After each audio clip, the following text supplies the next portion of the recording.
yang zalim terhadap rakyatnya. Ini udah terjadi sama kita di zaman sekarang. Pemimpin sebagian mereka ada yang zalim kepada rakyatnya, tidak menerima daripada masukan-masukan rakyat dan sebagainya. Wa tsalitsah yakhrujuna minad dunya bighairi iman. Ini yang ketiga, yang paling naudzubillah, yang paling parah. Dia keluar dari dunia, maksudnya ketika dia meninggal dunia, dia tanpa membawa iman. Dia tanpa membawa iman. Orang kalau udah meninggal dunia tanpa membawa iman, dia mati dalam keadaan kafir, tidak beriman kepada Allah. Maka apa yang mereka dapatkan? Khalidina fiha abada. Dia akan selama-lamanya di api neraka. Begitu juga Sayyidina Abu Bakar Siddiq, beliau berkata, "Man dakhalal qabra bila zadin faka'annama raqibal bahra bila safinah." Orang yang masuk ke dalam kuburan tuh tanpa bekal. Nah, bekalnya apa?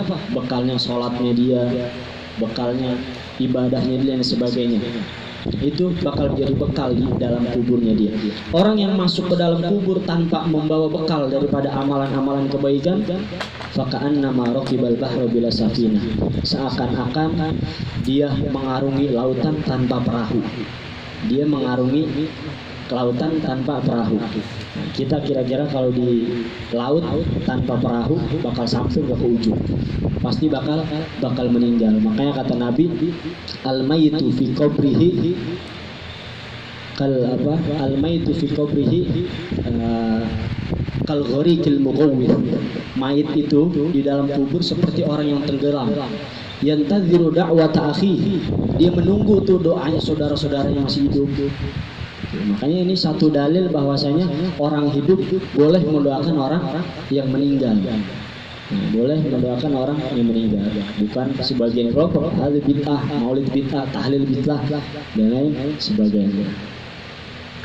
Itu adalah daripada kitab Nasaihul Ibad, nasihat kita sebagai seorang hamba. Jangan sampai kita jauh dari para ulama, dari guru, dari orang yang paham tentang ilmu fikih dan lain sebagainya. Kalau kita udah jauh, Allah berikan kepada kita 3 bencana tadi.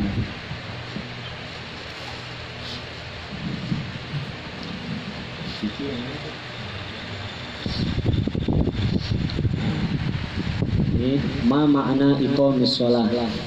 Apa itu daripada makna mendirikan sholat? Apa itu makna iqamis sholat? Iqamis sholat artinya mendirikan sholat.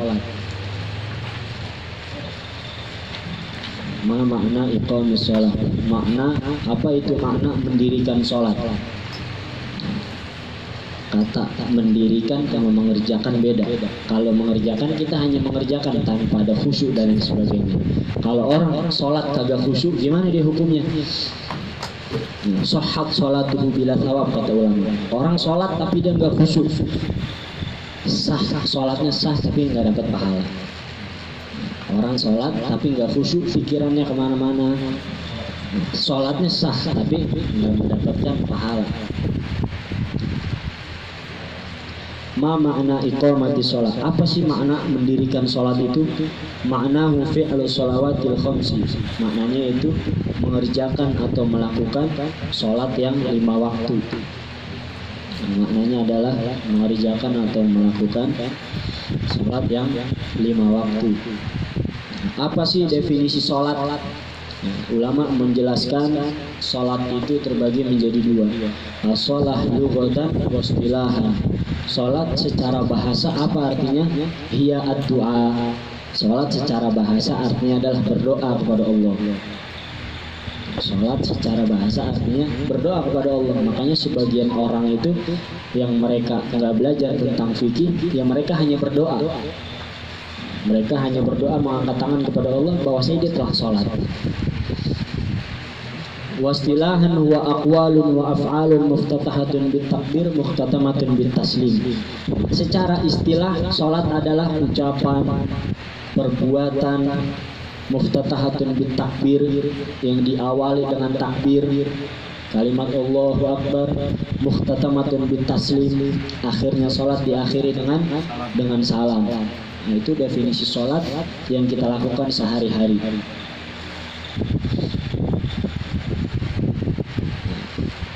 Yang kedua, mas sholawatul khamsu, apa itu sholat 5 waktu? Apa itu sholat yang 5 waktu? Maksudnya apa aja itu sholat 5 waktu?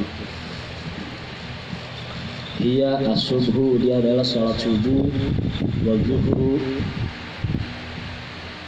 dan zuhur, wal asru dan asar, wal maghrib dan sholat maghrib, wal isya dan sholat isya. Dan itu ada ketentuan waktu masing-masing. Misalkan ada orang dia sholat, dia ngeliat jam, dia ngeliat jam, wah dia bangun tidur jam 1 siang. Akhirnya dia sholat. Setelah dia sholat, baru azan zuhur. Allahu Akbar, Allahu Akbar. Padahal dia meyakini bahwasanya itu udah jam 1. Padahal jamnya itu mati. Maka hukum orang yang sholat seperti ini, dia sholatnya tetap sah. Dan dia mendapatkan pahala sunnah bukan pahala wajib. Dan ketika setelah zuhur dia wajib qadha sholatnya. Karena apa? Karena dia meyakini udah masuk waktu sholat. Kecuali dia nggak meyakini, bahkan hukumnya haram kata ulama. Kita sholat misalkan nih bangun tidur, kita lihat jam, wah udah jam 1, langsung wudu sholat. Ketika dia sholat, terus azan zuhur.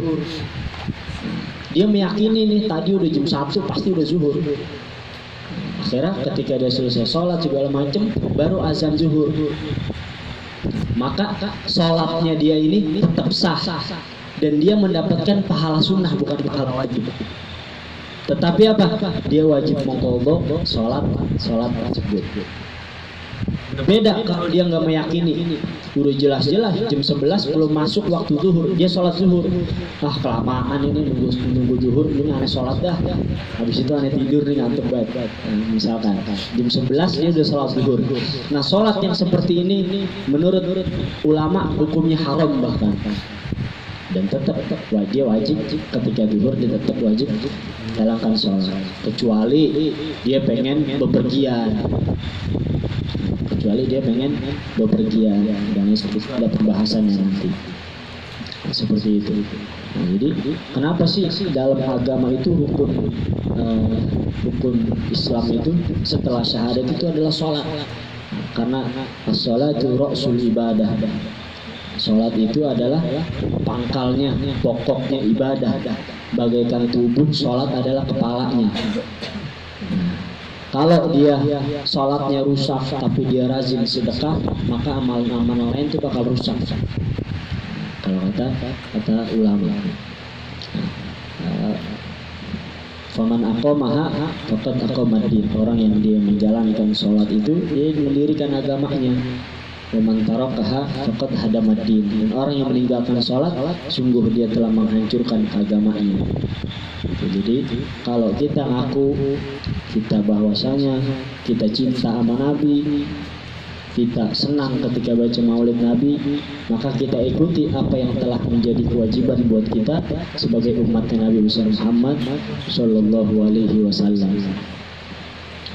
Nah ada syair yang mana syair ini yang dibuat oleh Sayyidina Zaid. Apa yang beliau katakan? Wa ajmalu min kalam taraqqatu aini. Dulu aneh ketika mendengar Habib Taufik ceramah membawa syair ini sangat sedih karena syair ini begitu dalam maknanya. Wa ajmalu min kalam taraqqatu aini.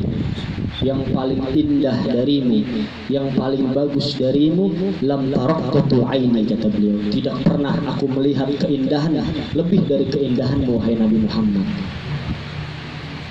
Wa ahsanu min kalam talidin nisa'u.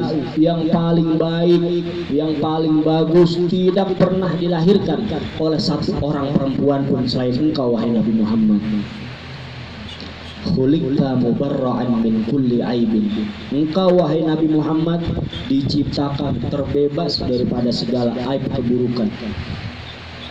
Ka'annaka qad khuliqta kama tasya'u. Seakan-akan engkau wahai Nabi Muhammad diciptakan semaumu. Seakan-akan engkau Nabi Muhammad diciptakan semaumu. Jadi seolah-olah Nabi Muhammad sendiri yang pengen hidung saya harus begini, muka saya harus begini, seolah-olah seperti itu. Kayak kita aja, kita kan kalau bikin sesuatu kita bikin yang paling bagus. Karena apa? Karena kita sendiri yang bikin. Nah, begitu juga adanya Nabi Muhammad Sallallahu Alaihi Wasallam. Karena Nabi Sallallahu Alaihi Wasallam ahsanan nasi khulqan wa khulqan. Nabi Muhammad itu orang yang paling baik akhlaknya, yang paling baik budi perilakunya. Allahu a'lam. Mungkin ini saja yang dapat saya sampaikan.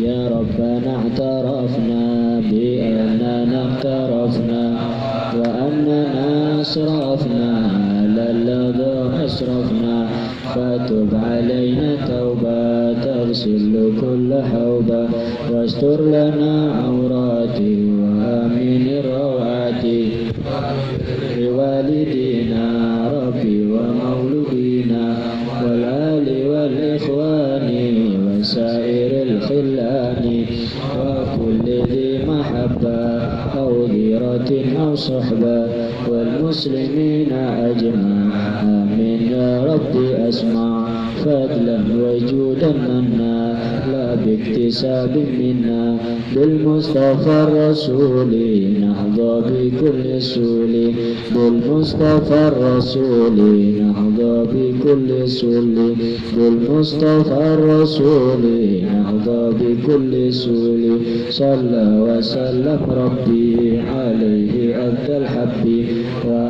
ali wa sahbi idadatan syuhbi walhamdulillahi fil badri wat tanahi hamdan katsiran da'i mahabbatin nasa'i walhamdulillahi rabbil alamin.